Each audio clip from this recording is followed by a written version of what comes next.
ये कहानी है एक गरीब मछुआरे की। उसका नाम राम बाबू था। राम बाबू की दो बेटियां प्रिया और प्रियंका दोनों बहुत ही समझदार और सूझी हुई बच्चियां थी। दोनों ही घर का सारा काम करती थी और पढ़ने भी जाती थी। राम बाबू भी एक मेहनती और ईमानदार आदमी था। वह हमेशा दूसरों की मदद करने को तैयार रहता था। वह मछलियां पकड़ता और उसे बाजार ले जाकर बेचता था। जो भी पैसे मिलते थे उसी से उसका घर खर्च चलता था। एक दिन वह सुबह सुबह मछलियां पकड़ रहा था। हे भगवान, दिवाली आने वाली है और मेरे पास एक भी पैसा नहीं है। अगर कुछ मछलियां हाथ लग जाएं, तो मेरी बच्चों के चेहरे पर भी मुस्कान लौट आए। राम बाबू ने बहुत कोशिश की, लेकिन उसकी जान में एक भी मछली नहीं। मैं और वह निराश होकर वहां से चला आता है। पापा, दिवाली आने वाली है, क्या आप हमें नए कपड़े नहीं दिलाएंगे? हाँ मेरी बच्ची, इस दिवाली में तुम्हें कपड़े और पटाखे जरूर दिलाऊंगा।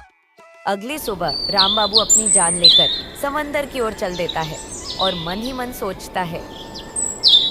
न जाने मेरी किस्मत में क्या लिखा है। अगर आज भी मछली हाथ नहीं, तो मैं अपने बच्चों को क्या कहूँगा। कि और राम बाबू को मछलियां पकड़ते पकड़ते दिन से रात हो गई, लेकिन उसके हाथ एक भी मछली नहीं लगी। आज चाहे पूरी रात गुजर जाए, लेकिन जब तक मछलियां नहीं पकड़ लेता, तब तक मैं घर नहीं जाऊंगा। और इधर प्रिया और प्रियंका परेशान हो रही थी। इतनी रात हो गई, अभी तक पापा क्यों नहीं आए? प्रियंका, तुम यहीं रुको, मैं जाकर पापा को देख कर आती हूँ कि वह अभी तक क्यों नहीं आए। नहीं, मुझे भी तुम्हारे साथ चलना है। अच्छा ठीक है, चलो। और दोनों बहनें समंदर की ओर चल देती हैं। और इधर राम बाबू बैठा सोच रहा था कि तभी समंदर में एक अजीब सी आवाज सुनाई देती है।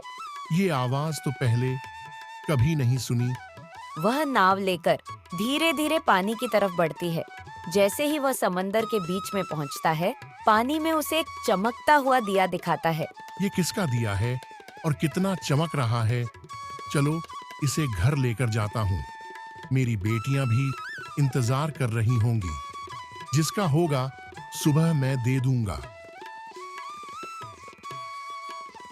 जैसा ही वह समंदर से आता है और देखता है कि उसकी दोनों बच्चे वहां खड़ी हैं और राम बाबू उन दोनों को लेकर घर आ जाता है। और राम बाबू उदास मन से दिए को मंदिर के पास रख देता है। जैसा ही वह दिया रखता है, सारे घर में एक रोशनी फैल जाती है और थाली में रोटियां, मिठाइयां और नए कपड़े अपने आप प्रकट हो जाता है। हे भगवान, यह सब कैसे हुआ। और तभी दिए से आवाज आती है कि तुम्हारी सच्चाई और मेहनत ने तुम्हें ये तोहफा दिया है। ये दिया तुम्हारी किस्मत बदल देगा, पर इसे तुम हमेशा ईमानदारी से जलाए रखना। अगले दिन तीनों ने मिलकर अच्छे से दिवाली मनाई और पूरे गांव में मिठाइयां बांटी। इस कहानी से हमें ये सीख मिलती है कि जिसके दिल में दूसरे के लिए भलाई होती है, किस्मत भी उसी के दरवाजे पे दस्तक देती है।